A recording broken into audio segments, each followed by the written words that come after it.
This is episode number 18 of the Leggett podcast with myself, Tom Wickstead. Myself, Andy Grant. Morning, Tom. Good morning. So we'll have missed an episode anyway because we're recording this on bank holiday, which is the 6th of May. So we'll have missed the 6th of May, but this will be coming out on the 13th, whenever it is. So I think a lot of people have been enjoying just me and you just talking and chatting away about various different topics. Well, the Leggett podcast got its kind of fame, well, in my eyes anyway, the first little bit of fame when I was in Barcelona. I went to watch Liverpool play Barcelona, and a guy came up to me and said, "Hey mate, just want to say I love the podcast. I was listening to it on the flight over." Oh yeah, you text, yeah. So that was quite cool. That is a bit mad, actually. Yeah, who just came up to you? Yeah. Just came up to me and just said, "Yeah, listen to the podcast, brilliant, mate." And the fact he was listening to it on the flight over, I thought that was pretty cool. That is quite cool. That is pretty cool. Do you get many people coming up to you, recognising you or not? Yeah, a little bit, yeah. It's quite nice though, because they recognise me for something worthwhile in the book. It's all down to the book, really. That's what people recognise you from. But yeah, I was in Amsterdam as well last weekend, and I walked into a bar, and the guy at the bar, as soon as I walked in, he was a Scouser. He says, "Andy, mate, I just want to say I read your book, really inspirational. Nice one." I was like, "Oh, thanks very much, mate." Yeah, a bar in Amsterdam. Bloody hell. So it's nice. It's nice that, yeah. Going worldwide. Yeah, I wouldn't go that far, but yeah. What about in the UK? Anything like when? It's more just going the match, really. Yeah, that people, yeah. Yeah, and again, obviously having one leg, it's a bit of a giveaway, especially with the nice weather starting. Yeah, exactly. But it's always really nice, positive stuff. So, but that's all down to Phil. Phil, who wrote the book, he's made me. He's done a good job and made it. I mean, it is an interesting story, I guess, but he's told it really well, which I think people have thankfully enjoyed it. Yeah, I was, not that I don't hear your voice enough, but my MD was wanting to listen to that interview you did with Lawrence Jones. A few people have messaged me on the back of that one, you know. And that was thanks to you, actually. You sorted that, so nice one. Yeah, don't worry, not a problem. I'm still waiting on the paycheck for that one. But he and fair play, he said, you come across really, really well. He said, oh, how old is he? I said, I think he's about 30, 31. 31 in June. 31. He said, yeah, no, he comes across like very articulate, so, and he really enjoyed that episode, yeah. I probably don't on this podcast because, again, the whole idea of having our own podcast was I wanted to be able to relax a bit more. Not that it's a front when I'm on other people's podcasts or when I'm doing the speaking, but when you with your mates, you can just a little bit relax a bit, can't you? You can't effing and blinding. Yeah, on other people's podcasts. Yeah. You can't do that in your talks anyway, can you really? Exactly, yeah. Yeah, that's the interesting thing when you do get noticed. I always think when you're out, especially it depends what you're famous for. If you're someone like Joey Essex and you're famous for like just being stupid and drinking, I guess, or something, then people will expect that. But if people see me out and about, I always get sometimes feel a bit uneasy because maybe people are expecting this motivational presence about me or something, and most of the time if anyone sees me when I'm watching the match, I've probably got a beer in my hand with all my mates. Yeah. And it's a bit like, it doesn't come across like this on social media, you know, so you're a bit... Yeah. What, as in like, you don't want people to think that... Not so much that I'm bothered what they think, but I just think, oh God, you know, they've just seen a post of me running up and down the beach this morning, and now I'm standing here with a beer in my hand. 8 pints deep. 8 pints deep, effing and blinding about how, you know, whatever. So, yeah, listen, everyone lets their hair down, don't they? And so it's like being a comedian, someone coming up to you saying, tell me a joke. Yeah, exactly. It's like, it's my fucking day off, mate. Give me a rest. Mate, that must be a big thing with, especially people who are really up there in terms of like their profile of being so careful. I think we've talked about this before, but being so careful about being in bars and not taking it too far, and you know, not. I'd hate to be famous. I'd hate it. I think Bob. We're going to get them on the podcast. Tisha Merry and Dean Fagan, who run Coronation Street. They said it was. They told us on their podcast that we went on that, like, even to the point where when they first went on Coronation Street, they started getting noticed, and then even like buying toilet paper and things like that would be awkward because, do you know what I mean? Like, things like that just. But yeah, getting judged on like where you shop, I guess, and stuff like that. Yeah.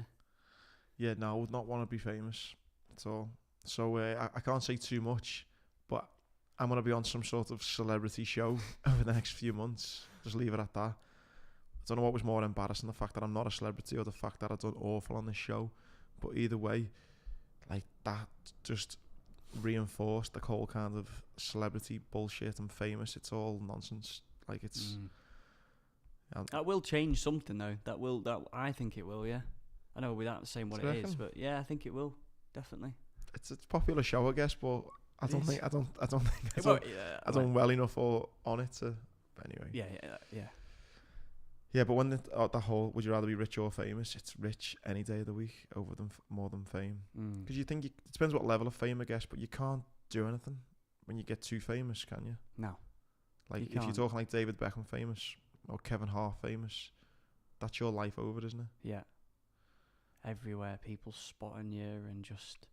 I'd take this kind of small, mediocre level of fame where someone go, all right, Andy, read your book, nice one. Yeah, that'll do. That'll do for me. Yeah, exactly. Yeah, we should say as well the reason, the podcast, it's been great how many people like say watch it and stuff, but we've both just been so busy, and it's dawned on me, we try and get one a week out. It's sometimes difficult, isn't it, when obviously you work full time, I've been here, there and everywhere, and we've got some cracking guests lined up, but obviously because they're cracking guests, they're very busy in their own lives as well. Yeah, exactly. So it's been tough, hasn't it? Been a bit frustrating. Yeah, and also it's one of the things I'm conscious about is obviously over the next, I'll be away for sort of 4 weeks from sort of the 14th of June. So I'm not telling people my diary here. You're going to go and rob Tom's house, he's going to be away these dates. Yeah, so obviously getting married and stuff and honeymoon and all that jazz. So we are just trying to get a few... Mate, I think to myself sometimes, obviously I know I work full time and you know you're travelling around all over the show, how difficult it must be for the likes of other people who do podcasts that do like 3-4 a week, just bash it out constantly. They must do it full time, I think. Yeah. Or do it on their own maybe or something, because if you're relying on 2 or 3 people, it's difficult, isn't it, to get everything tied in. Yeah, and then also obviously I take all the audio home, edit it to something. Well, by edit it I mean chop the first half, as in chop the very start off, chop the end off, and then do the video stuff and all that. Then it does take its time, you know. And then, Tom is the brains behind this, by the way. Massive credit to you, Tom. Thank you. I might do a podcast course. You should do. I know I should. Yeah, I should. You are a bit of a jack of all trades. I will give you that. Thank you. I appreciate it. You're welcome. No, I wanted to ask you before we started. So you went to Barcelona, didn't you, to watch the Liverpool game away? Yeah. What was that like? Amazing. Was it? It was amazing. Getting delayed in Birmingham Airport for 4 hours was not so amazing. But no, you know what was just fucking mental? So obviously when Liverpool got through Barcelona, all the flights from the UK, especially Liverpool, the Northwest, just went through the roof. How much was it, a ticket? I paid £77 for my ticket. Is that it? Yeah. I had a mate who... Jockey got me one. Oh, right, yeah. So he got me a ticket. Met up for a few beers with him. But actually getting there, the flights to Barcelona went up to about £200-300. I ended up getting an £11 train to Birmingham and then flew out from Birmingham Airport to Barcelona for £20. Jesus. Yeah. But then, like I say, got delayed in Birmingham for a few hours. Got there the Tuesday night. Was out till about 4 in the morning, which was good. On Las Ramblas. And then Wednesday went down the beach with all the boys. A few beers, game of football on the beach. Great time, sun was shining. And then the small matter of going to Nou Camp for 2 hours and watch us get beat 3-0. What was that stadium like? A lot of people didn't like it because you're so high up. Yeah, I saw on the videos how high up you were, yeah. Yeah, but I liked it just because it's Barcelona, it's the Nou Camp, and it was amazing. The atmosphere is not great, I didn't think. How many fans were there? 100,000 it holds. Yeah, it does, yeah. But Liverpool fans? Oh, I think about 4,500-5,000 Liverpool fans. That's mad, that ratio, isn't it? Yeah. Oh, it was just. Listen, we got beat 3-0. It should never have been 3-0, but it was just an incredible time. And I remember Jockey saying it on the podcast, and he said it's almost as if those 2 hours get in the way. It was a great 48 hours with my mates in Barcelona. Had an amazing time. And you've just got to go to the game for 2 hours, and you're like, Do we have to go? But then the funny thing was, so I got back to the hostel about 2 in the morning, and then I had a taxi picking me up at 3:30. So I had like 2.5, 3 hours sleep, and then I had to fly into Gatwick. Thankfully, a good friend of mine lives down that way, picked me up. I went back to their house, got my head down for a few hours, and then I had a motivational talk that night. Which was, I wouldn't have been able to do it if I hadn't went to sleep in the day. But thankfully got refreshed, got sorted, done the motivational talk, and then I got the train back up Friday. So I've literally been away all week. What was that for, the motivational talk? It was for a company called Atkins Accountancy. Oh, right. And a small company, but really, really good people, and they're trying to... it was their first event, so they're trying to do one annually now. And it was because they're an accountancy firm, they were bringing all their clients together, and it was a bit like a networking event. Yeah. So I was the guest speaker there. I bet you go into a lot of like accountancy, solicitors, that sort of thing, because that's very like network based, isn't it? The accountancy and solicitors and that sort of thing. And also, I'm not being disrespectful when I say this, because they said to me, but accountancy is seen as a very boring kind of world. Yeah.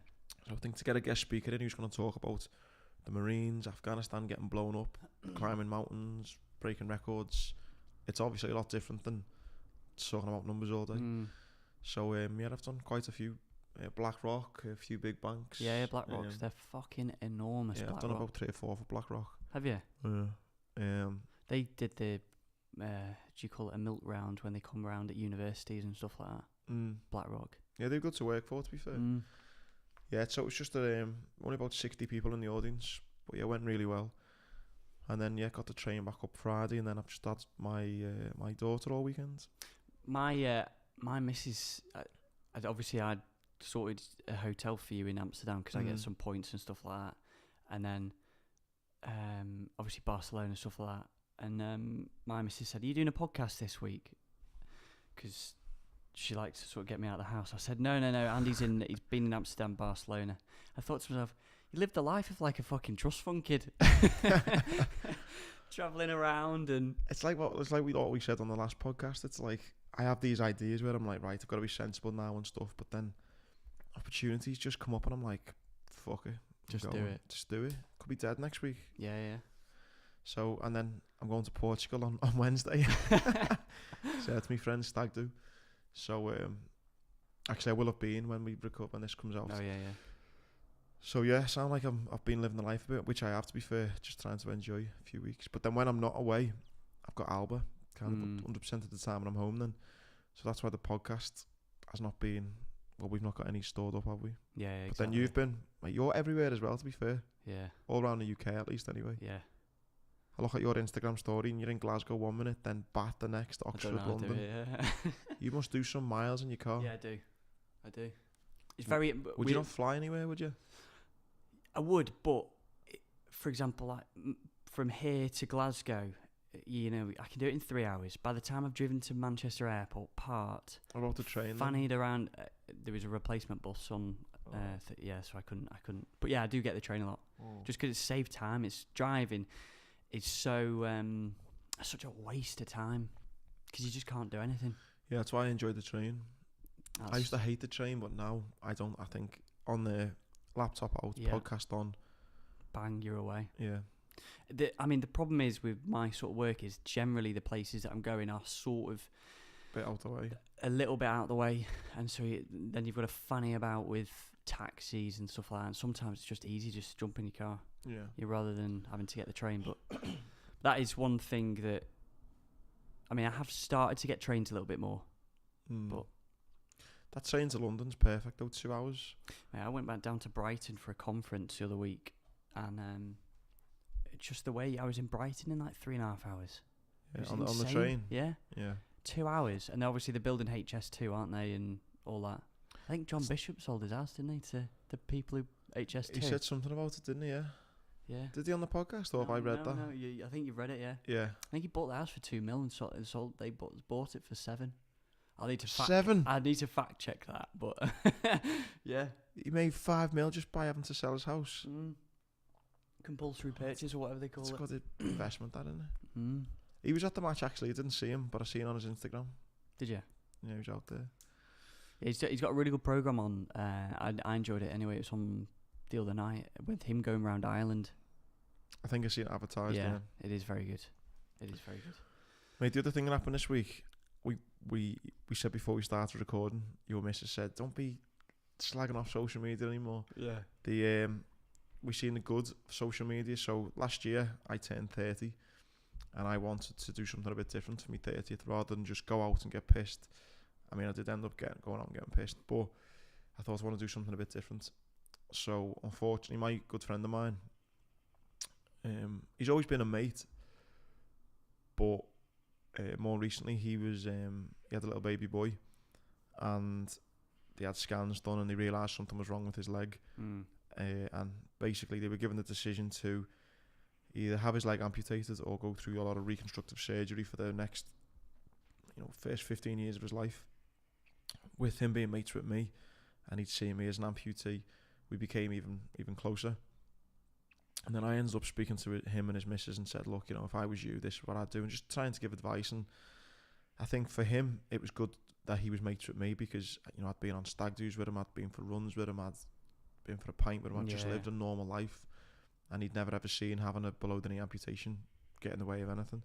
So for him, as traumatic as it was, I think it was like, well, you know what, there is hope. I don't think his missus was as kind of not keen as but like as on side or knew much about it. So the more I became friends with her, I think it opened her eyes as well. And then they went away, done their own research, and then they made their own kind of decision and ended up having the little boy's leg amputated. Now I just know through my own circumstance, all my prosthetic legs get paid for from the government. So do they? Yeah, so basically what happened was when I was in Headley Court, which is the rehabilitation centre for injured soldiers, the level of care was unbelievable. Like, it was so good. And then when I become a civilian again, I'm back on the NHS. Funny story, actually, just to digress a sec, just to give you a bit more detail to it all. I tried to be like a good egg. I thought, you know what, I'm going to be a bit switched on here. About 9 months before I was due to leave the Marines, I went to a limb centre over the water, and I said, hi guys, I'm going to be coming on to the NHS in the next year. I just thought I'd come and make myself known.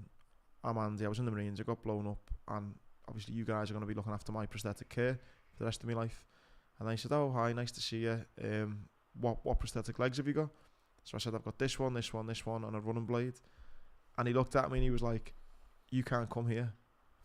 And I said, what do you mean? He said, well, if I give you your legs, that would wipe out my budget for the next 6 months. So we can't take you on.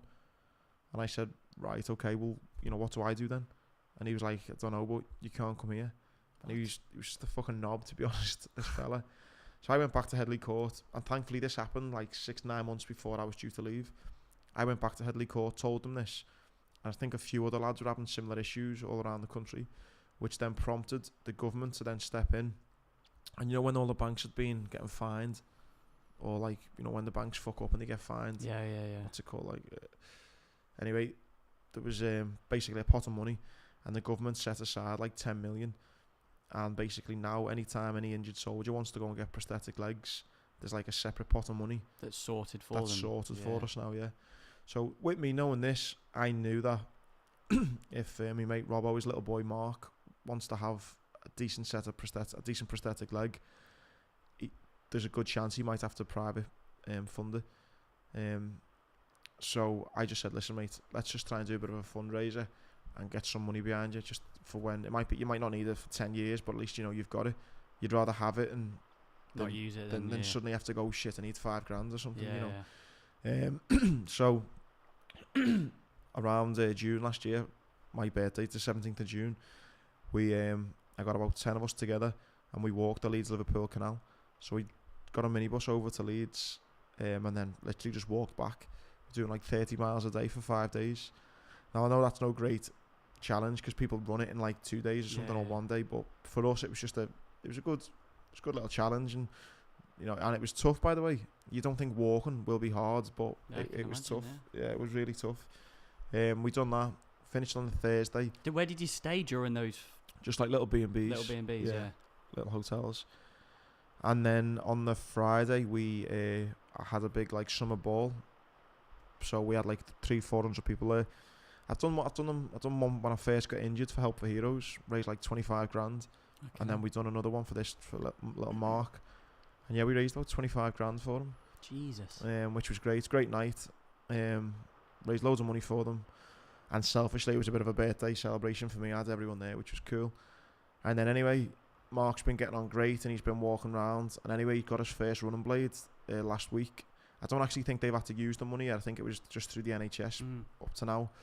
And he sent me this video, and it's just the best little video of this little boy running for the first time in his running blade. And I said, do you mind if I share it on social media? He said, yeah, crack on. So I've put it on Twitter, and it's had 480,000 views, nearly 30,000 likes, Instagram, LinkedIn, Facebook. So probably had 500,000 views. Yeah. And just so many lovely comments, just saying, this has restored my faith in humanity again, and like, well done to you and your mates, and great what you've done. And I think because we moan about it all the time, you see so much fake shit on social media, and just like and horrible stuff as well, like bullying videos and things like that. It's really sad things. And then to see that video just go viral, it was amazing. Yeah. And fucking did as well. 500,000. Yeah. But it was such a good feeling, like, just to think, when something catches on like that, it just suddenly goes. It's mad, doesn't it? It's still getting a bit of thing now. It's not as going up as fast, but the other day it was going up like 1,000 every minute. It was madness. 500,000 views is crazy. Yeah, it is. So yeah, that was nice this week. What happened on social media? There is a lot of shit on there. There's a lot of there's stuff that I've accidentally clicked on Twitter and things like that I think I just needed to erase that out of my mind. Oh yeah. I tell you, he's very good. And these sort of, I know they're a bit weird, but these sort of witch hunts is Ricky Gervais, actually, obviously, because he's so big with like animal cruelty and that sort of thing. There was some picture of some guy who was throwing a dog off a cliff. Like, why the fuck would you do that? Do you know what I mean? Well, sometimes it's weird. I get so wound up in my own head when I see these videos, and I think, it just winds me up. It's horrible, though, isn't it? But and then suddenly, in some respects, it's like the police of the people then start to reshare it and things like to try and find who it is. Whether that's good or bad, I don't know. And I mean, yeah, he should be found, but with some of the comments, execute him in front of his own family. Stone him.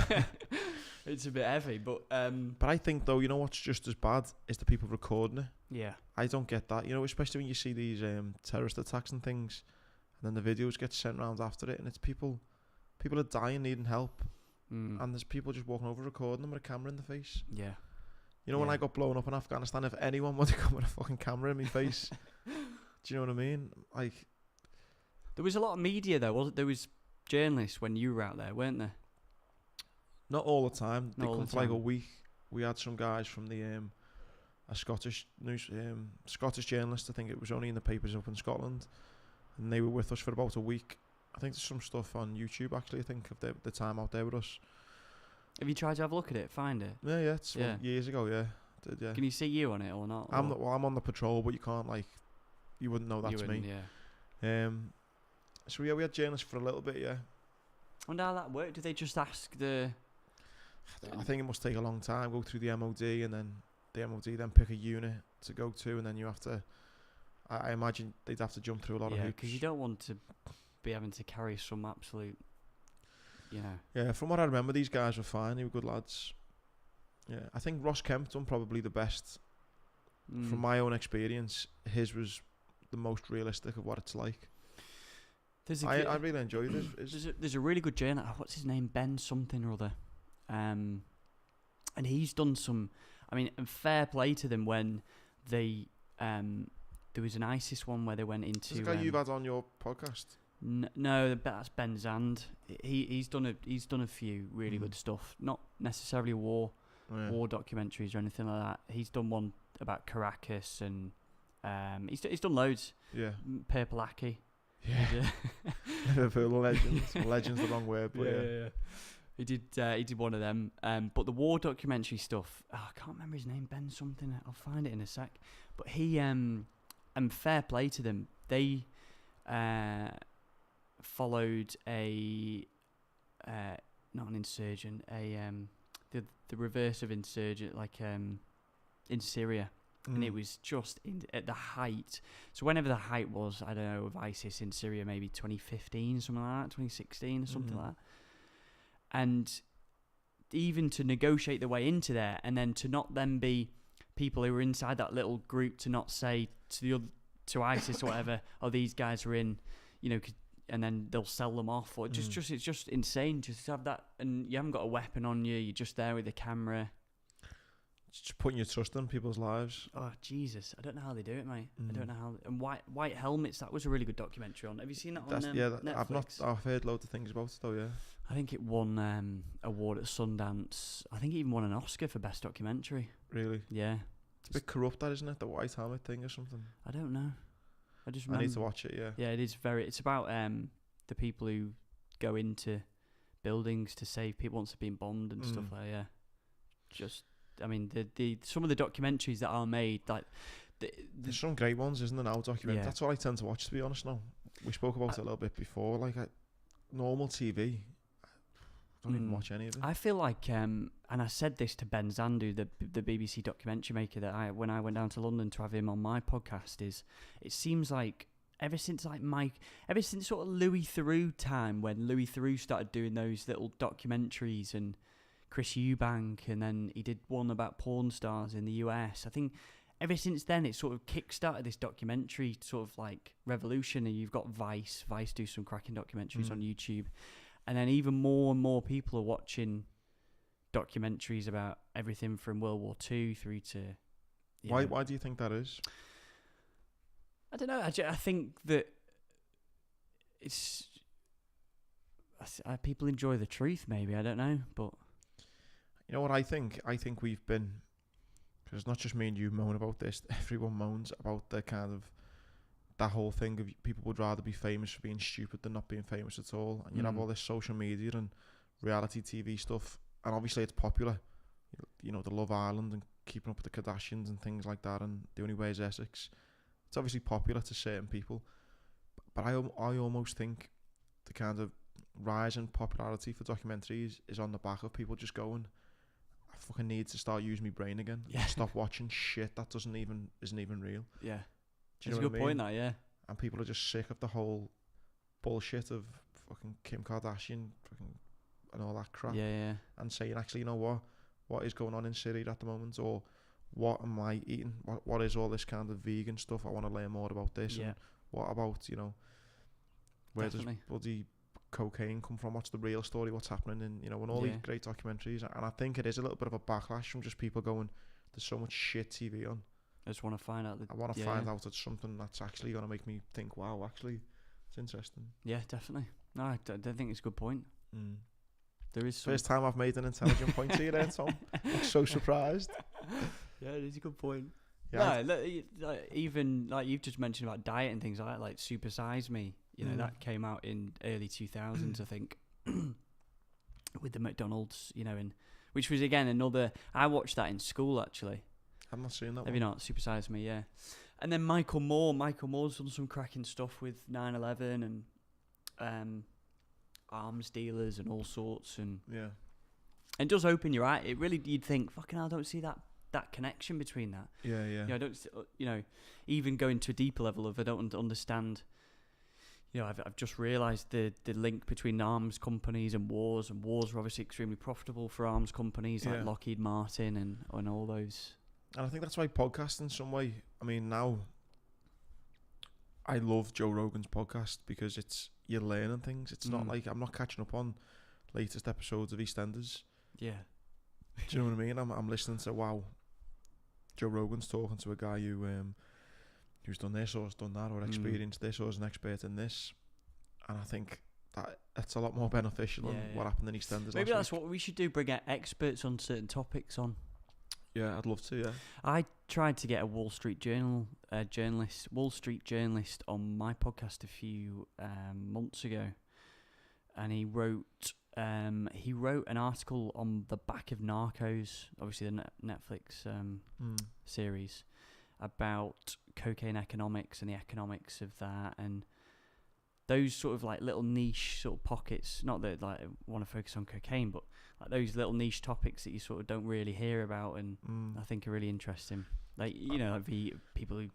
I think it's really interesting, mate, because as well from a personal point of view, because I've had problems with gambling in the past, addicted to gambling. Cocaine's one drug I've never ever took in my life, and I know a lot of people who do, and it's a bit of an epidemic. I feel, but I've never took it, so I don't know I doubt there are many benefits of it, but I don't know the kind of. And I'd love to talk to someone who, I don't know, maybe someone who used to take it and doesn't now, or someone who, I don't know, someone who's an expert in it, essentially, or even a what's called like a scientist or something that would talk about what it actually does to your body and stuff, because there seems to be this thing where it's on the rise, and it's the problems it causes, what I see from the outside anyway. It's I think it's one of those drugs where the amount of people who've done it is just incredible, that you'd never expect, because it is. And I like when I go into pubs, and it is fucking everywhere. Yeah. Do you know what I mean? It is everywhere. Yeah, and it's become what's sad for me anyway. I don't want to sound like this talk to Frank kind of campaign. Everyone's got a drug problem, but it's sad how it's become normal and it's okay. Do you know what I mean? It's like years ago it was he does this, but now it's like everyone does it, it's okay. And it's like just because everyone does it doesn't mean it's okay. Yeah. Do you know what I mean? It is certainly considered out of for obvious reasons. Well, I don't know if it is for obvious reasons, but it is considered sort of the higher echelon of drugs, which is weird because a lot of people if you go into some of the toilets I've been in and you see people do it, it's not this like high rolling drug that with 10 girls around you and in a mansion in Miami. Exactly, yeah. When you're doing it in a cubicle in bloody some shitty little pub somewhere, it's not quite the Ritz, is it? No, it's not. Although to be fair to it, it is used in eye surgery, believe it or not. Really? Yeah, as a numbing agent. Yeah, it is. Clever man, Thomas, aren't you? How the fuck do you know that useless bit of information? I have no idea. I can't. No, but it is used in some. I mean, there's a lot of things that like that. Not like that, but there's a lot of things that are used in medicine for certain things, aren't there? I always laugh about when I got blown up, I had ketamine, but there's people who take that recreationally. I could not think of anything worse from my experience of having ketamine when I got blown up. I was tripping out like crazy, like super crazy. It was mad. It was the worst thing in the world. I felt like in my book I talk about it loads. I think Phil starts a chapter and it's me in this kind of dream, and you're reading the book thinking, what the fuck's going on here? And it's me describing this dream, and like nurses were pushing my bed outside, and like I was walking through this council estate and I'm saying, where are we going? And the nurses were saying, you're going to your next theatre. And then they just left me in like the middle of this street, and it was so imagine doing that on a night out. I just couldn't think of anything worse. Might be people listening now thinking I've done it and it's great and all that, but I'll take your word for it. Like I'm not in no rush to try it. Yeah, exactly. It's used. They're using it more in post-traumatic stress. Ketamine? Yeah, they are. I've heard Joe Rogan talk a lot about and ecstasy. They're using ecstasy, in small dosages. They can help with that. Yeah. I had a scientist. I keep coming back. I had a scientist. It was one of the last sort of recent episodes I did on my podcast. I'm trying to find her name. But she was a scientist from Denmark, one of the Nordic sort of regions, and Finland. I think it was Finland. And she was talking about the benefits of ecstasy and how people are taking small doses of ecstasy and even LSD and ketamine to help with Terry Suzanne Krebs, that was her name. Sorry, she was talking about psychedelics as well. Psychedelics and their uses for treatment and mental health issues. Really, really fascinating, actually. Mm. It was quality interview. How you'd never realise how certain trying to get legalisation for using ecstasy, and I mean, obviously, you know, you can't if you are struggling like mentally. Like, I imagine going out to a night in Liverpool and, you know, having three pills of ecstasy. It probably isn't the And 10 greatest. pints of lager. Yeah. Yeah, it's not It's that all sort of- context, isn't it? yeah. Yeah. And that's the thing, you know. Like I say, I don't know anything about drugs. That's never really been my scene. But I've got no doubt that there are some benefits for it in certain ways.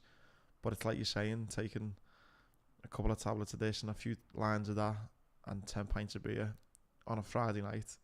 Yeah, because you've had a bit of a shit day on a Friday. Yeah, it's probably not the No. best thing to do. No, it's not. One of the messages actually this morning was to talk about mental health on the thing, and I spoke about it at this speaking gig I did on Thursday. It was quite cool actually. They had people from Combat Stress there, just to I think that was a charity that they want to support and want to help.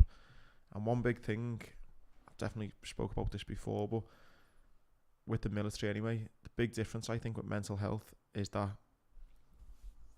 I think what's being good is that PTSD has come to the forefront of everyone's, like, in the media and everyone's kind of minds.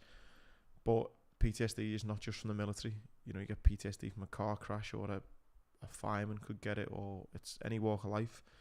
But the other thing I think to remember is that all forms of mental health, they're not all PTSD.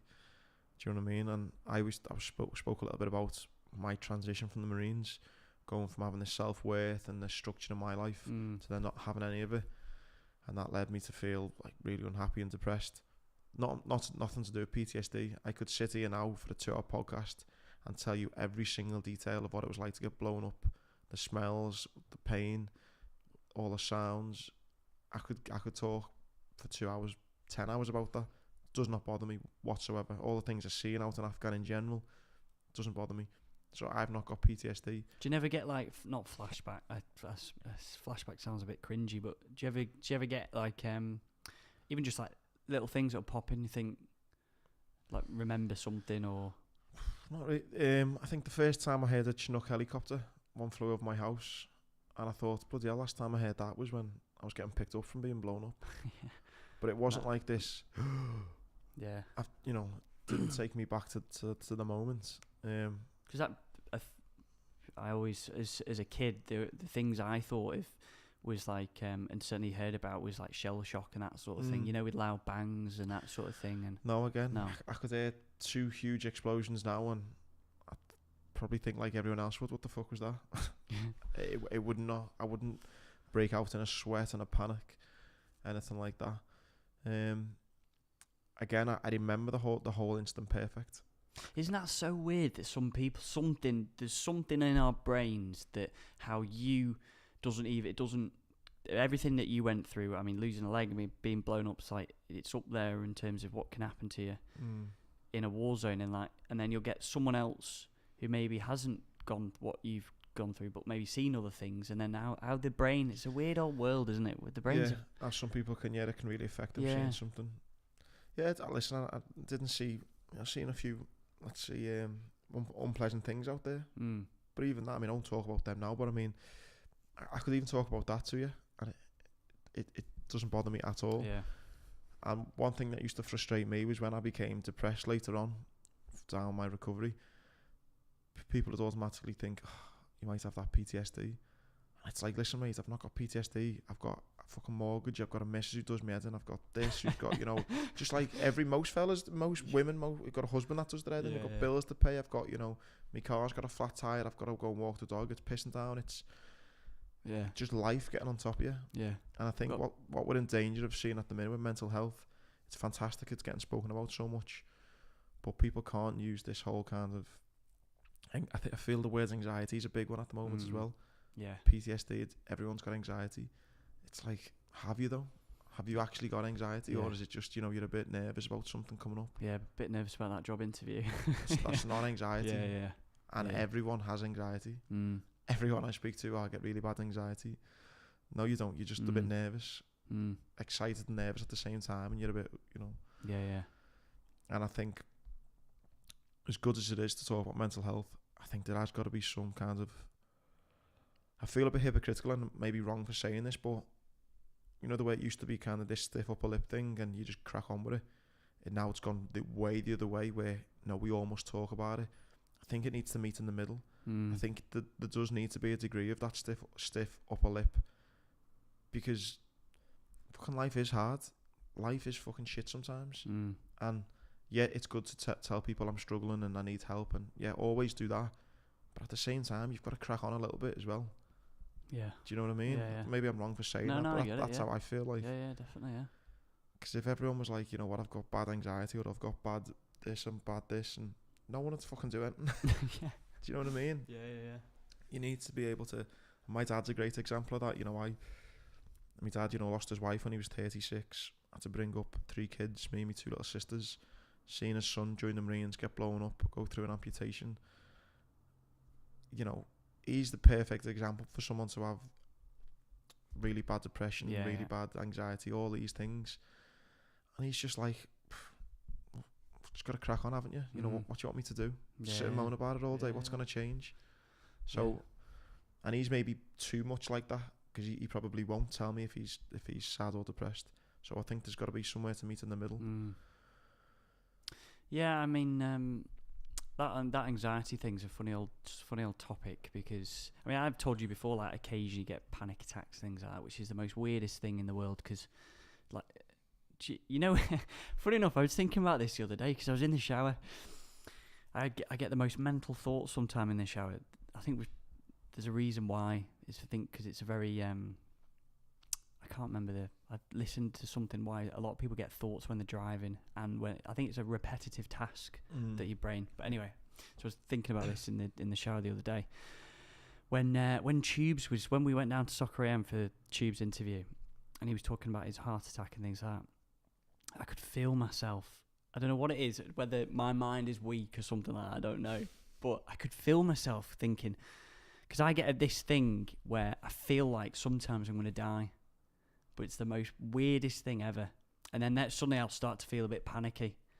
Like I'll have a coffee, and then I'll get like a little palpitation. I think I'm having a fucking heart. So in your mind, you think? My mind just, as soon as my mind grabs hold of something, then it just snowballs. Like, yeah, it's mad. Yeah, don't know why. My dad has it the same. Just what is that then? Is that anxiety, or is it a panic attack? Or what?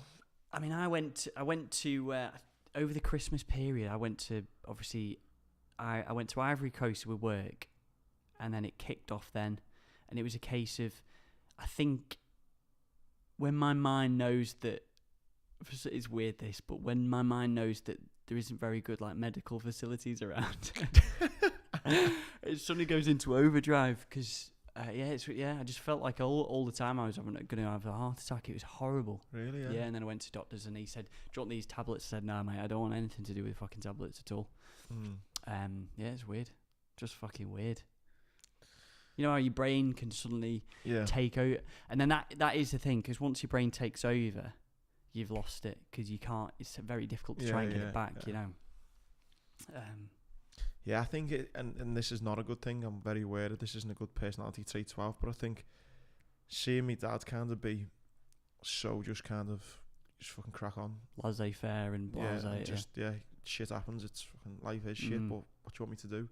And then seeing how unfair, if you like, life's been to me at times.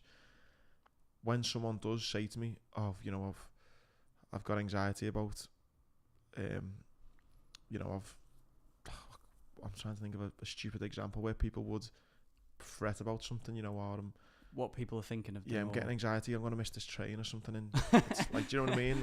I'm like, the next one's in 25 minutes. Shut the I'm like, I find it hard to kind of just entertain that kind of. Mate, so to be fair though, some people get it. Some people get it to the point where they can't go out the house, so they'll start to get nervous go into a shopping centre. Yeah. And they'll have some sort of panic, so they won't go to a shopping centre, and then it'll start to happen everywhere where the only safe place they feel is the house. And what a fucking horrible place. That's to what be I in mean, and I feel I'm a bad person for like not having any time for it, and I know that's wrong, but it's so hard for me to kind of be like, yeah, because it's so the other end of the spectrum. But yeah, of course, I'd hate to live like that. Yeah.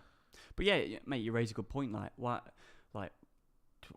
do I suddenly feel like I'm gonna like? I've never been in a car accident. I crashed my moped once when I was 16, but do you know what I mean? I had a moped at 16. I was the only one who never crashed it. I'd give it all a go to my mates. Think everyone crashed it apart from me. Well, someone actually went into the back of me. All right. Yeah. I'll let you off. Yeah, I was alright there. But you know, I haven't been through, you know, anything like, Jesus, I haven't been in a war zone. I haven't, you know, been blown up or anything like that. Just hereditary, isn't it? And what's your thing about not taking tablets? You're just not into the whole... Nah, fuck that. Yeah. I think the people get beta blockers on all sorts, don't they? And things like that. No, I ain't interested in that. Mate, look, I'm sounding like it happens all the time. It doesn't, do you know what I mean? It just occasionally, and, you know, I'd never get nervous for this. This doesn't bring me, you come across as such a kind of cool, calm...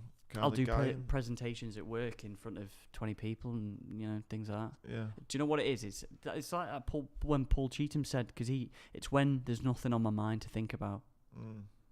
That's when, you know, when I'm not thinking, right, I need to do this, you know, when keeping busy, I think. Yeah, I think what's benefited me in kind of when it comes to anxiety or getting nervous and things like that is, don't get me wrong, I've probably still got other mental issues where, I don't know, like say I've got a very addictive personality and I do overthink things and things, so there are other things that bother me, but when it comes to getting nervous for stuff, I think since I got injured, I've just been in so many crazy situations, and it's like, well, you know what I mean, I've done this or I've done that, this is going to be fuck all now, do you know what I mean, or I've met certain people or I've had to speak in front of certain people, so a lot of the kind of day-to-day tasks where some people can get really nervous about or the anxiety can spark, you put it into context a bit and you're like, actually, you know what, it's not that big of a deal. No, but on that point of addictive personality, it is really good. In some ways, it's dangerous to have an addictive personality, but on the other side of the spectrum, for you know, for making money and driving yourself, that addictive personality is really good. You know, you look at like the likes of Elon Musk or Bill Gates or Warren Buffett or any of those. You know, they've just been addictive on one single strand of you know, and completely addicted by, you know, you look at Elon Musk with SpaceX and what he's doing, and Jeff Bezos with Blue Origin you know, they're just fucking completely like obsessed with it. It is a good thing. The time I've got of that, when I was so successful in my own kind of mindset, if you like, was trying to break this 10k record, and it was okay on Facebook, right? Who can help me out on Facebook? And then I got put in touch with this person, who then said contact this person, who then said go and see this running coach. And then I was like, right, text on the running coach, let's come and meet up. And it was like so addictive to just get as much information as I could for this 10k record. And then I was texting them all the time. Right, I've done this. Here's a screenshot of me time, me splits. Here's the route that I've done. What time's training? And it just consumed everything. And I was so addicted to it, and it was great. And for like 4 to 5 months, it was perfect. Yeah. I guess the danger is then if you get into it something that's not as healthy, and you're addicted. Well, look at what, I mean, I suppose a lot of girls go through it, is when they suddenly get addicted to exercise, don't they? And then they just keep going and keep going and keep going, don't they? Until they look like, you know. I dated a girl once, and I think she had like food issue, eating issues, eating disorder. I didn't know it like before this, but then everything was just about calories. Like, you know, every time you go for a meal, or any time I had a swig of something or a sip of this or a bite of this, it was all the talk then for the next 20 minutes was about, shouldn't have had that, calories this, calories that. And it was like, fucking hell, like it's hard at times, isn't it? Yeah, not many restaurants as well have calories on the menu, do they? At all. And that's when it just becomes so addictive, and you need to burn this many calories then to get rid of what I've just eaten, and fuck that. Yeah. Have you seen? Mate, I was listening. When you talked about running, then I was listening to the radio this morning, sort of half asleep, and they were talking about someone who's trying to break a marathon under 2 hours. Yeah, did you not watch it? The Nike documentary called Breaking 2. No. Oh, brilliant. Is it? Yeah, really good. And they do it at La Manza racetrack. They worked out that was the most perfect venue to do it. And they had a car. Why? Oh, so a racetrack, yeah. I think, yeah, it was like flat, obviously. It was like perfect weather conditions in the sense of like the winds and like perfect time of day, perfect month to do it in. Like they literally just created the perfect conditions. Environment. They had a car that was going at a certain speed. They had people running around him and things like that. And it was like a 2-year program, all designed to see if the human body could break the 2-hour marathon. I think he done it in like 2:01, 2:02. But he come out today and said he's going to have another crack at doing it. Jesus. Definitely recommend watching the documentary. What's it called again? I think it's called Breaking 2. I'll watch that. It's really cool. Yeah, it's a really... I suppose it's a thing of when they thought no one could beat the 4-minute mile. So a car was in front. Was that car in front trying to set the pace? Yeah, for under 2 hours? Yeah. So he's obviously, however miles per hour you need to do it in, he should put it on auto thingy and just went. Bloody hell. And they have to just follow these little lights that were behind the car. Mate, I used to do it. I do a bit of work for a company that does like leadership and development. And I heard this story once, and it's fantastic when I work for these guys. They're called Theory. It's like leadership and development company, and they tell this fantastic story. I'm sure it's not only these guys that say it, but it's with them that I heard it. And you know the story about Roger Bannister breaking the 4-minute mile? Not exactly, no. It is Roger Bannister, isn't it? I'm not entirely sure. Do you want me to find out? Yeah, find his name out again. I'm sure it is. But anyway, I just thought this story was so good about mindset and how the mind works. So, it was impossible to break the 4-minute mile. You know, no one could do it. It was absolutely impossible. And yeah, Roger Bannister. Yeah. So the record, 1954. The record stood up until 1954. No one had ever ran faster than a 4-minute mile. Right? Impossible. Okay. He finally does it in like 3 minutes 59.59, whatever it was. Just about breaks it. Considering this record had stood for all of time, how long do you reckon it lasted for? When he broke it? A year. About 3 weeks or something. So, yeah. And then because everyone in their mind had that it was impossible, yeah. Yeah. But once you'd seen someone do it, you'd go, nah, I can do that. And the record went on then to be broke. It's been broke more than 100 times since. And it's that whole mindset is once you see someone do it, yeah, I can do that.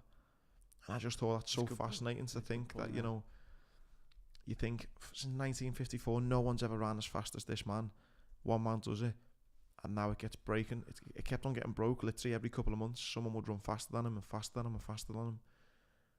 And I just think that's such a strong like message in mindset. It's like, you know what other thing I love. You've got me on a little rant here about mindset. This is a great little story. I've done a NLP course, neuro-linguistic programming. I'm a qualified practitioner in that. Oh, are you? And I went to Germany for a week to learn that. And this guy told me this most amazing story. And it's kind of just a metaphor story. Just, you know, you just make of it what you will. And basically, apparently it's a true story. I hope it is, because it's a great story. And scientists got this room, and they put 10 chimpanzees in there, and they created kind of this pyramid system. And then at the top of the pyramid, there was a bunch of bananas. So the chimpanzees are running around in there, and one of them finally looks up and sees a banana. So they run up, get this banana, and as he stands on the top level, it's like a button. And then all hoses are like all around this room, squirt out freezing cold water at every angle, and soak all the monkeys. So gets knocked off the pedestal, and 10 minutes later they're all, you know, get themselves together again, and one of them looks up and thinks, well, is that banana still there?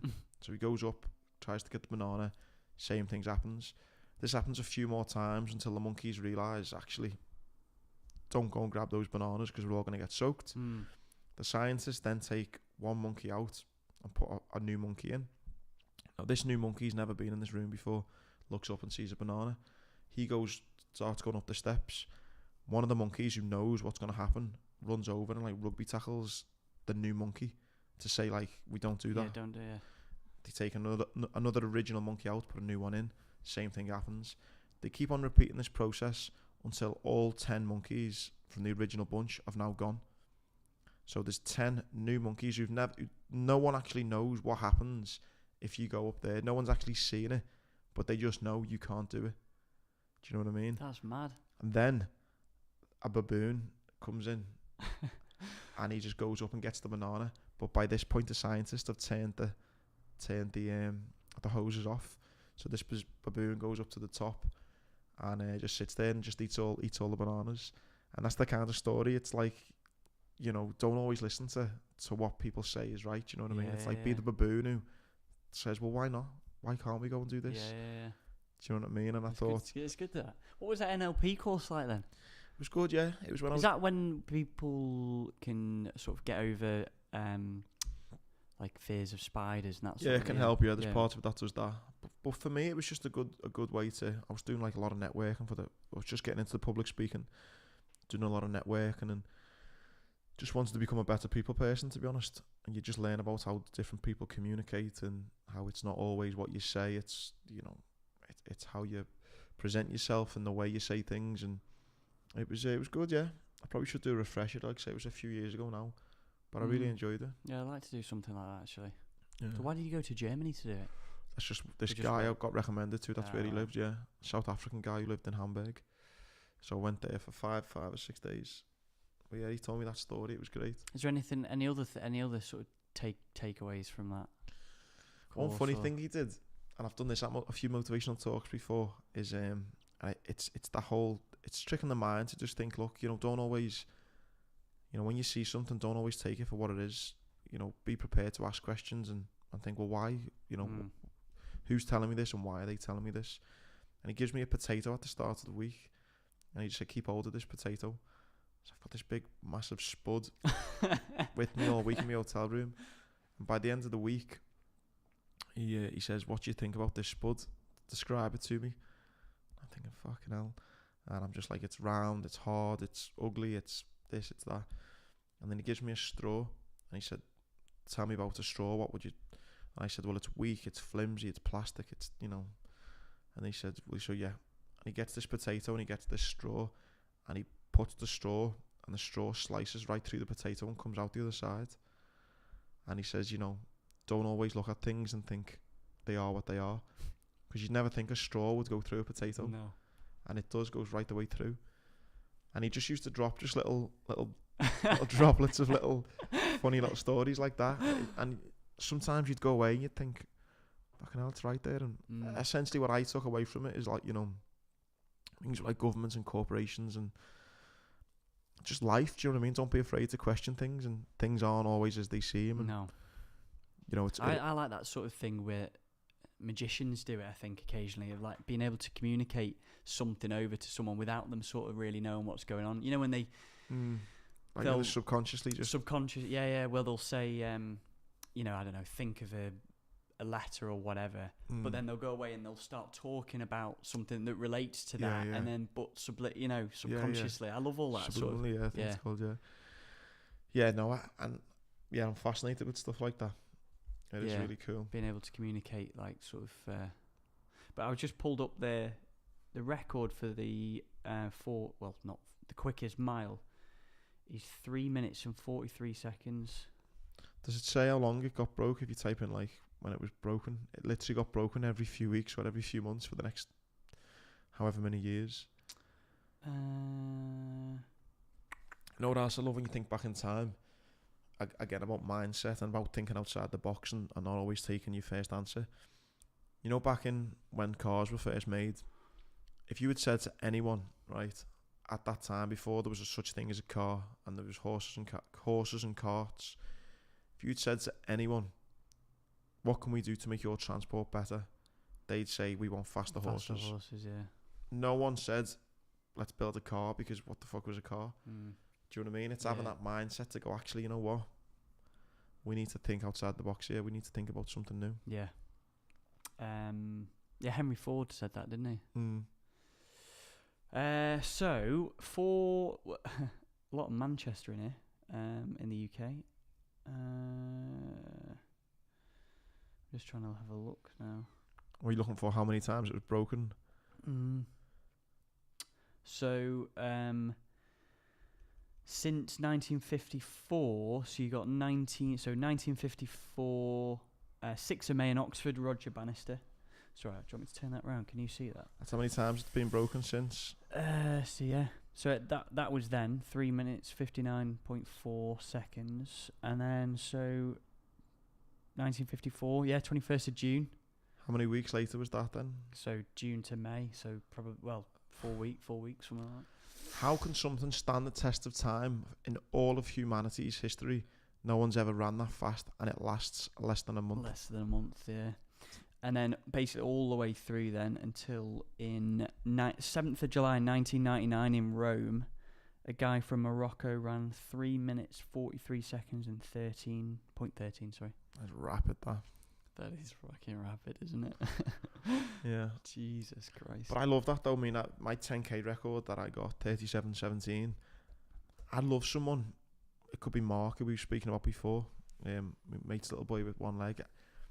I'd love that to get broken. Like, I'm not one of these people that wants that record to stand forever. I'd love someone out there now thinking, having that addictive personality, thinking, fuck, I need to beat Andy. I think it's a cool thing to someone wanting to go and... Has no one tried to beat you since? Not that I've heard of, no. Not that I've heard of, yeah. No. If there is anyone out there, then yeah, no one's got in touch and said, like, but yeah. Would you ever try and break any other... Is there any other records that... Not the 10k, but... I'd like to get me 10k down below 37 minutes. I'd like to get me 5k below 18. What's the record for 5k? I'm not sure. And I'd like to run 10 miles within an hour. I think that's a good one to do. So 10 miles an hour, yeah. Yeah, 6 minute mile pace, yeah. Yeah. For an hour. Yeah. They're the kind of little running goals I've got at the moment. Well, not at the moment, but I'll probably start training at some point. To be honest, training wise, I've just been in the gym doing circuits. Like, go to a boxing gym, just cracking on with that. Not that I can box, but it's a boxing gym and just do circuits there. Yeah. No other. I suppose we talked about goals last time, but are you ever getting to a point now where you think?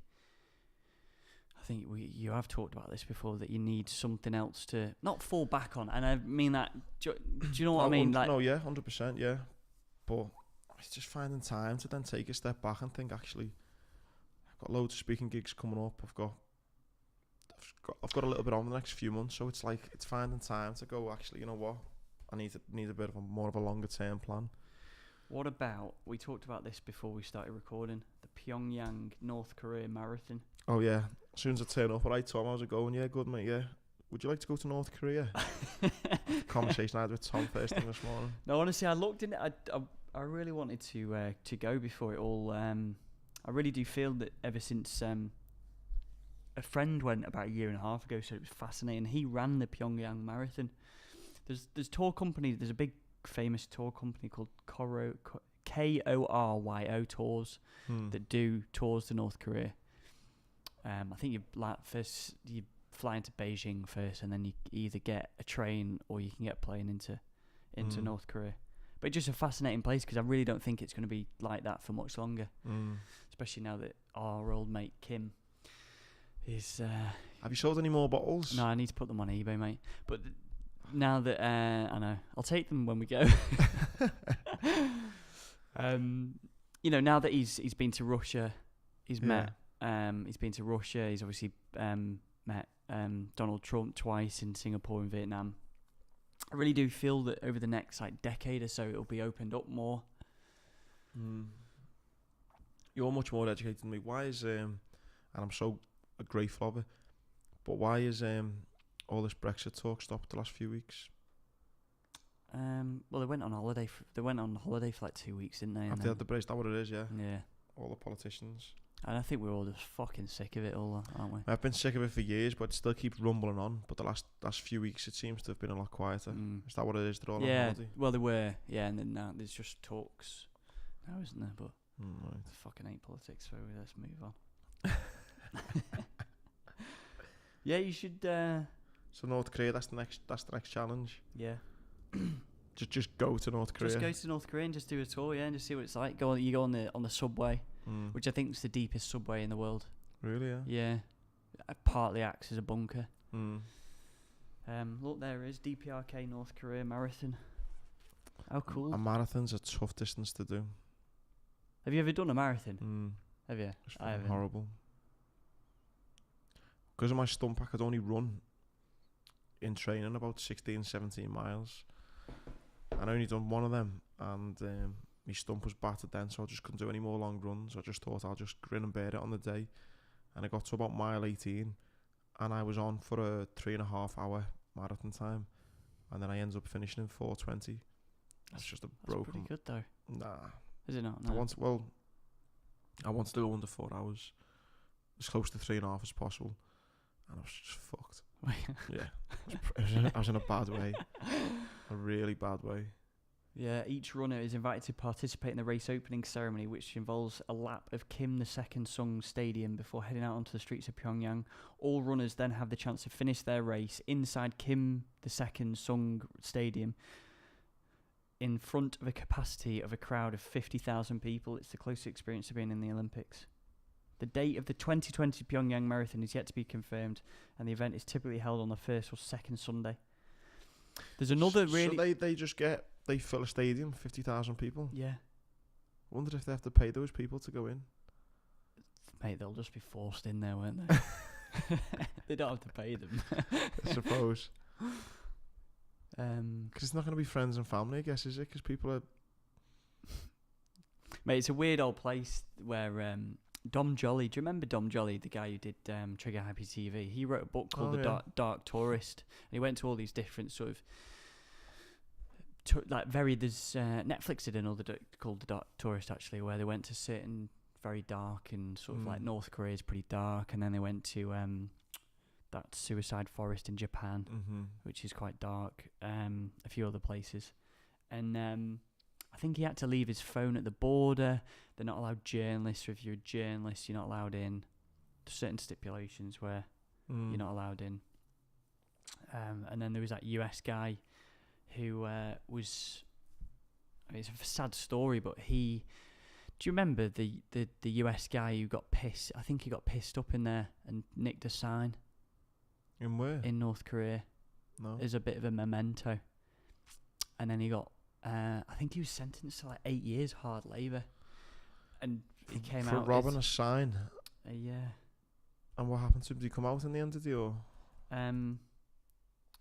he stole a banner. Otto Warbier, American college student who's imprisoned in North Korea.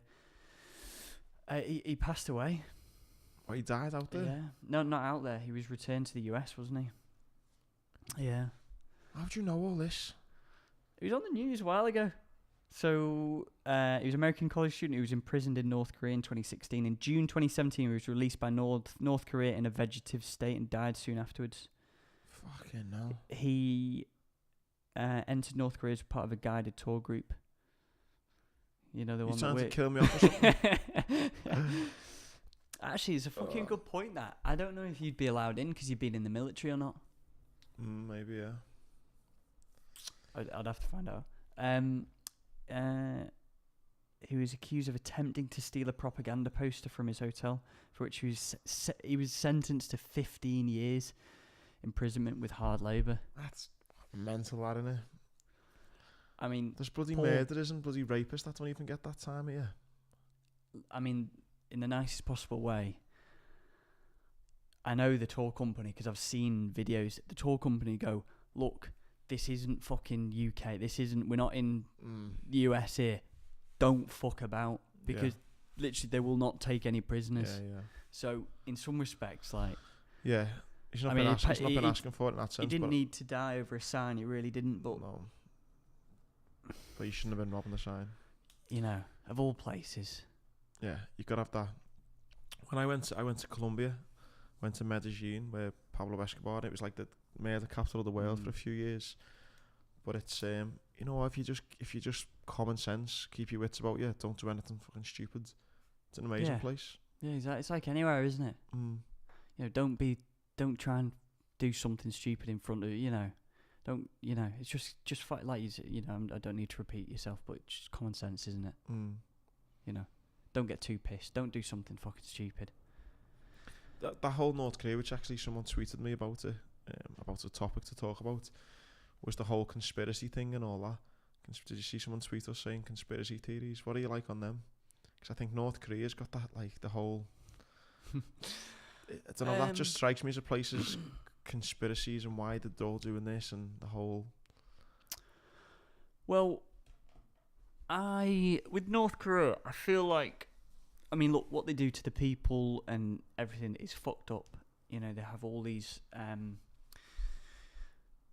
camps, don't they? And certain politician who said things, and certain, you know, like there was the guy that got poisoned at Kim's cousin at Kuala Lumpur Airport at KL. You know, but then I've heard things of where the US have been encroaching on certain areas of their seas and trying to piss them off and stuff like that. And China's very close with North Korea. I just think there's more than what, like, the media say in this country, that Kim's some mad. I mean, look, what they do is fucked up. Like, that guy didn't need to do 15 years for stealing a sign. Like, he really didn't. But, like, I feel there's more than what's said, that this is just this crazy rocket man that, you know, wants to take over the world. But you know, I think it you know, it's full circle with Get everything. him on the pod. Yeah. I'll send a letter. I'll write a letter to Pyongyang. Yeah. Put a little bottle of hot sauce as a gift and ask him if he fancies it. But conspiracy theories. No, I've never been really on, like, Area 51 and aliens and no. 9/11. I mean, look. What do you think about what's your views on 9/11? Mate, if it was an inside job, right? And with everything that people talk now and everything, mate, it would have come out. But you know, nearly. Well, some things have came out. Obviously not from the. Do I think it's an inside job? No, I don't. No, I don't think it is, to be honest. But there are some weird things. Yeah. There's a great video on YouTube, right? It's fucking brilliant. And it says it's done in, like, this computer voice, and it's basically saying, like, a man. I'm not even gonna try and I'll just won't be able to do it any justice, but he's basically saying a man in living in a cave in Afghanistan managed to penetrate one of the world's most defense. Anyway, so it makes you think, like, how the fuck did that happen? But at the same time, I don't think it was an inside job. But some people are so big on it, aren't Mate, they? can you imagine if we're in the US government and you're the president or whoever, or you're high, you know, one of the main guys in the CIA. I say, Andy, listen, come over here a sec. Right, this might be a bit mental. It might sound a bit mental, but how's this for a plan? And then I just reel off, right, I'll fly a plane into the North Tower. I'll fly a plane into the South Tower. Another one will hit the Pentagon, and we'll sort of maybe get away with flying one into the White House. What are your thoughts? You'd go, Tom, what the fuck are you on about? Have you been taking LSD? Or, you know. Yeah. That's what I imagine. Like, because somehow someone would have had to have had a talk where they've had to sit down in a room, in a meeting room, book a room, send an Outlook invite into everyone saying, what's the subject of the meeting? You know, let's have the agenda. Can you imagine? You know, I just think that initial sort of conversation would never have been able to sitting people, even if it's just me and you, and you go, fucking hell, Tom, that's actually not a bad idea, that. and then because I've sold it to you now, and then you've then got to sell it to someone else, and then eventually we've got to be in a meeting room where there's bound to be more than 20 people that needed to organise that, to all go, I see, I can see it working, I get it, That's a good point, I think it's because people just put two and two together. They think what happened after that, the war in Afghanistan, and, you know, like you say, war makes money for a lot of people, and all this, and I think that's what makes people think, well, actually, There are, I see like links with arms companies trying to influence certain things with wars, and because obviously war is very profitable for them and they sell lots of arms and things like that. And then I also get how terrorism has made Lockheed Martin fucking billions and billions of dollars through selling more arms to certain and trying to create that, like, not scare. You know, I hear it on the train when I went down to London. Is, you know, constantly, if you see anything suspicious, report it. And that sort of, I kind of get where people are coming from, that where not that the government's trying to make the public scared or anything, or trying to control them, but I kind of understand that from certain people. But other conspiracies, I'm not. Yeah. The one about it's not really a conspiracy, but the whole Iraq war, I didn't know for years once, but it was Saddam Hussein tried to assassinate George Bush's dad. Did you know that? No, I didn't know. So imagine that, you know, you're now president and there's a fella. George Bush Senior? Yeah, yeah. So you're now George Bush Jr. and you've got a chance to go and kill the guy who tried to kill your dad. Do you know what I mean? That's, yeah. But what about UFOs? Aliens? No. Don't believe in aliens? No. I believe that. I think that there's some mental statistic that because of the amount of this guy, we're going deep here, because of the amount of galaxies and the odds are it's more than likely that there is two people sat somewhere else called Tom and Andy that also have a podcast called the Leggett Podcast. Nah, I don't believe that. That it was like because of the trillions and trillion. That was the. I believe that there's other life forms out there, just because of how big everything is out there.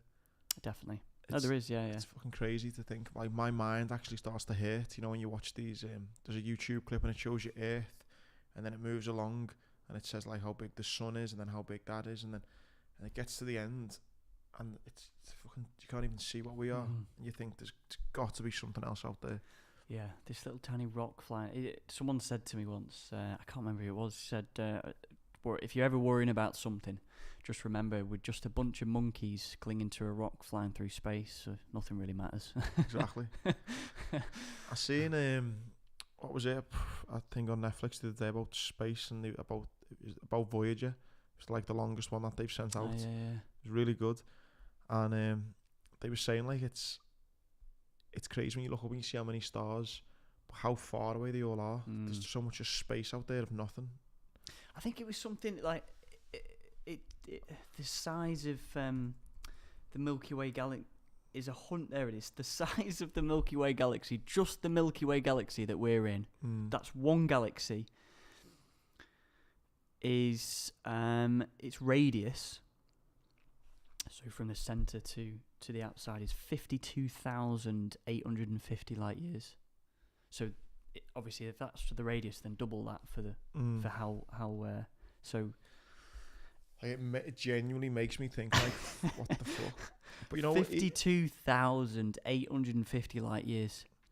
But you know, although it's got nothing to do with it, you know what? In a weird way, it makes me think about when I think about how much vastness there is out there. Has that got anything to do with when you die? Like, I'm a bit of an atheist. Like, I'd like to believe that your spirit goes somewhere, and I don't know, your loved ones and that. But there's a part of me that just thinks you're worm foods. You know what I mean? When you're dead. Yeah. But then when I start thinking about the vastness out there, it's like, surely, like, I don't know, do you know what I mean? Is that linked to them when we die? There's somewhere out there we could go, and even though they've got nothing, there's no links whatsoever, just in my fucked up little way of thinking. Liverpool version 2, there's an Anfield there. Maybe. But 105,000 light years across. Like, that's what you just can't. Sometimes you just. It's all well and good these numbers being thrown out, but you just can't. That's why there's a good you've got YouTube nothing video. To compare it to. There's a good YouTube video that gives the sizes, and it just makes your head fall off. What do you think happens when you die then? Nothing. You just die. What do you think happens to like your mind, your thoughts? Can't you just? Nothing. You just die.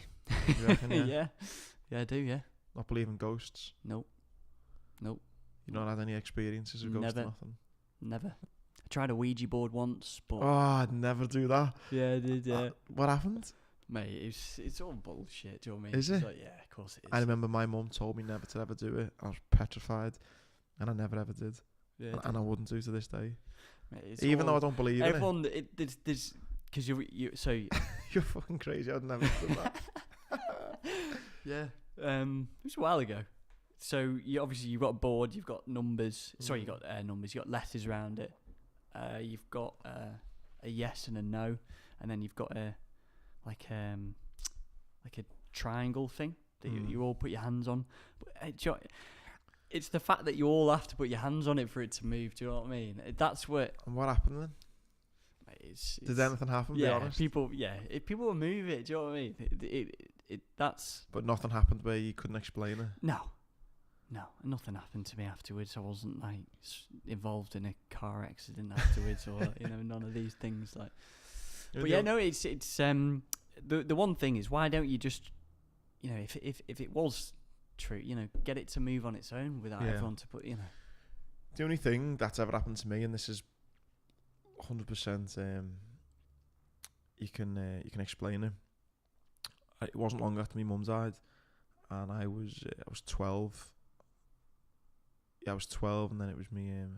So she passed away in September, and I was 13 the following June. And I was in the house, and I mustn't have shut the front door properly. And I was sitting playing on the computer. I always remember I was playing Football Manager. No one was in. I think it was the day before my birthday or something. And one of my aunties knocked, one of my mum's sisters, who looked most like my mum.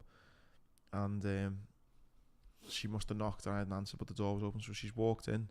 She come in the living room, and she said, "Hi, Andrew, you're okay?"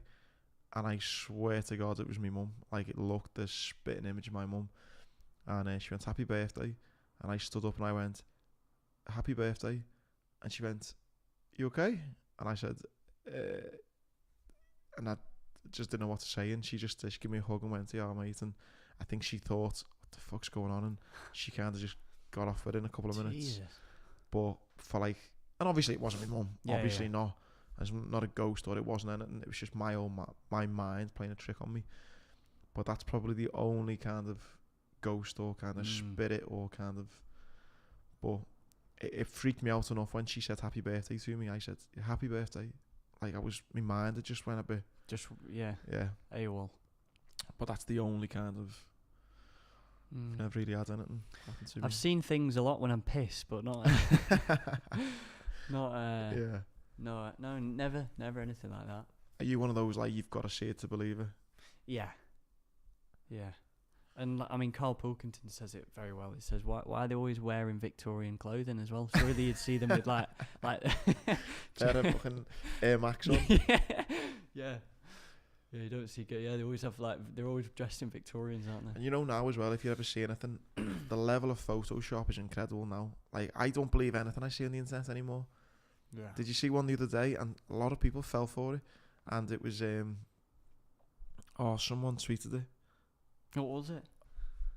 Type in like, it was a Photoshop of like a lion and a baby elephant or something. And it's basically like an elephant. Oh, it's an April Fool joke. Yeah. Did you see it? What is the actual image again? It's an elephant, and I think it's picking up at that one. Yeah. What's it carrying on its trunk? Oh, a little cub. Yeah, with a lion. And the amount of people were like, there was a story behind it saying, "Oh, this elephant's picked up a baby lion to take it to its nearest watering hole or something." And the lion's just walking next to this elephant whilst it's giving a lift to its cub. And the amount of people were like, wow, because it looked so real. Do you know what I mean? Obviously, it was bullshit. Yeah, 1st of April, yeah. We were following a lioness carrying her cub, and she was getting really tired. An elephant showed up wanting to help the lioness. The elephant put its trunk down, the cub climbed up, and the elephant carried the lion cub 3 kilometres. But it's such a good photo, Eddie. Yeah. Like, it looks real. And the amount of people were retweeting it saying like, "Oh, these amazing creatures." I was like, fucking hell. But so that's the other thing. That was in South Africa, yeah. With ghosts and aliens and things, people are so clever now on Photoshop and things. It's harder to believe stuff, I think. Yeah, with UFO, you'd think more the amount of dash cam footage, and sometimes light works in weird ways, doesn't it? And you know, I think a lot of pilots say they see things they just can't explain. But just because you can't explain it doesn't mean that it's, you know, two aliens rocking up on. I'm one of these people as well. You know, if I hear something in the middle of the night, I just fucking roll over. Like, yeah. If I had like a door creaking or something, I'd just be like, I know I've locked everywhere. I know everything's like. Yeah. I've got a dog there that barks. It would bark. Yeah. You know, there's no one in the house, so I just think it's just wind. Where Yeah. some people are like, what was that? What was that? What was that? Yeah. And if someone wants to get in your house, they're gonna get in it, aren't they? A friend of ours, I won't say their names or anything, but they were they've got a big house, and someone knew something that they might have some cash in there because they've got their own business, and it's a business where it's very cash rich, and they broke in to the house and they tied them up for like 9 hours or something like that. They were tied up. Yeah, they got battered, absolute battered. Got tied up for both of them. Yeah. Did they get the money? I think they did. Yeah. Fuck. Because you would do, wouldn't you? You just go, fucking, it's in the safe there. Yeah. I think there wasn't much. I think there was only like $4,000 or something like that. Then it was sad, really, because then afterwards, then they had to wear. I think they had to wear like a panic button round there. Yeah, I know, it's mad, isn't it? Scumbags that robbing houses. I think that's the height of just going into someone's home where they feel safe and doing anything like that. Oh, it's horrible, yeah. And having that fear of even in your own house, you know. But I think if people want to get in your house, they get in your house, don't they? It's like if people want to nick your car, they're gonna find. If they really want to nick your car, they're gonna find a way, aren't they? I've never been broken into. Touch wood, neither have I. Just saying there, right? It's a funny story. It's not my story, but I heard it the other day. It's made me laugh. Talking about robbing cars. Remember Neil Ruddock? He used to play for Liverpool. Yeah. And he tells the story about Jason McAteer, had a reputation of not being very clever. Anyway, he said he bought a brand new Porsche when he got his first big pay pack, and he was giving him and a couple of lads a lift into training. But it was in the winter and the ice on the car and all that. So Jason runs down. He says, "Lads, I'll go and bang the heating on so it's warm and the car's all good to go." So he goes out, puts the heating on, and shuts the door. Somehow manages to lock the key in the door. Like the car must have just locked or something automatically or something. So the car's running, but it's fucking locked. And they're all locked out. Anyway, it's a brand new car, and there's fucking 3 fellas standing by this brand new Porsche or whatever car it was. And the police happen to roll past. They say, "What's going on here, lads?" So they explain that the car's running, but they've left the key inside and they're locked out. So the police say, you know, "Have you got a coat hanger? Because if you got a coat hanger, we can get it down there, and you know we can bend the coat hanger down and open it for you." So Jason McAteer goes, "Yeah, you know what? I'll run in. I've got one." He comes back out with a wooden coat hanger. I heard that on Twitter the other day. It's quite funny that. But yeah, no, I've not had my car robbed or house robbed or anything like that. That's my only story, my Jason McAteer story. Yeah. No, I've never. Never. I think it's gone down a lot now, hasn't it? I think like because burglaries. cars are better than Yeah. Definitely. I never hear about any. What do you call it? Not Grand Theft Auto. What do you call it when you're in the car and someone nicks it off you? Is it Grand Theft Auto? Is it? Yeah. Anyway, digress. But yeah. Anything else was there any other topics that people asked us to? Conspiracy theories. I think we should try and get a conspiracy theory expert on. Yeah, it'd be quite interesting actually. Because I think you're just going to be like, "No, bullshit." And they'll be like, "Well, what about this?" And you'll just be like, "No." You know. Get someone who's that guy Joe Rogan gets on all the time. Alex Jones. Yeah. Someone like, you know, someone a bit like him, yeah. I mean he is just there's like conspiracy theory, and then there's he's fucking took too many drugs or something. I mean, I really do think like some stuff that he says is, but then he just goes off on one to the point you're like, fuck off, mate. I do. Look, I get it. where some people understand that, and look, there's things in the past where corporations have done things and blah blah blah. You know, I get it, but I'm really bullish on humans, and I really don't think that there's this whole thing that, you know, that people are trying to take over the world, and like there's what's that family that they say own all the Rathbones or begins with an R, doesn't it? Anyway, yeah, I really don't think that there's all, you know. Rothschild, yeah. Yeah. What do we all want? We all want to live. We all want some sort of, you know, we want happiness. We want to look after our families. You know, do we want world domination? Is that on the forefront of, you know, everyone's minds, or is that on the forefront of corporations' minds?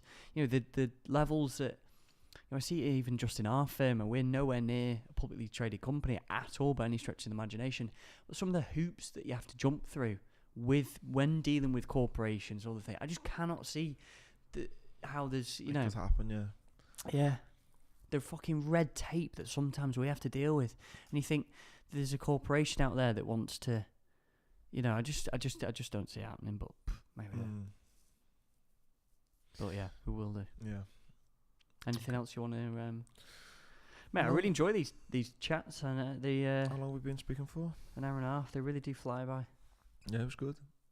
I enjoyed it. I would just say that obviously we're getting loads of people watching these on YouTube as well, so visit the YouTube channel as well. Just type in the Leg It podcast, you'll find the links there. Harry's up in Liverpool, you know. Oh, is he?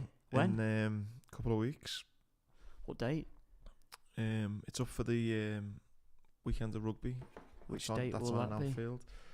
Because everyone's loved Harry Finlay, haven't they? Yeah, there's some really good comments. Even though he was ill in between. Yeah, he was sick, wasn't he? He's up the weekend, 25th of May. I'm in Lisbon from a stag do.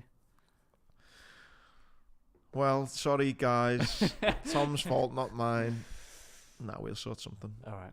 Pleasure as always. Yeah, no, thank you, mate. Yeah, and all the usual jazz. The Leg It Podcast on Instagram, the Leg It Podcast on YouTube, the Leg It Podcast email address, the legitpodcast@gmail.com. Yeah, and just share and tell people, and it's all much appreciated. And like you say, it's really, really nice comments. Someone left a comment before on a review actually, which was really, really nice. I thought people taking the time out, it means a lot, you know. It does make you feel good, that, because when you see someone's gone to the time of typing up a little, you know, 2-3 minute comment and posting it, it's nice to know that people are enjoying it. So he wrote class. It hasn't left his name. It's just a generic JA blah blah blah. Cousin passed it to me on Sunday and done 5 since then. In brackets Tuesday. Some unbelievable listens, top guests, top hosts, and stories you wouldn't believe if they told you in the pub. Awesome. Yeah, really, really nice. Yeah, so a bit of context, because again, it's just getting dates on. We've got a barber coming on who Cutthroat Pete, who cuts everyone's hair, famous. We've got Eunice, a stunt woman, lined up to come on. We've got a jockey coming on.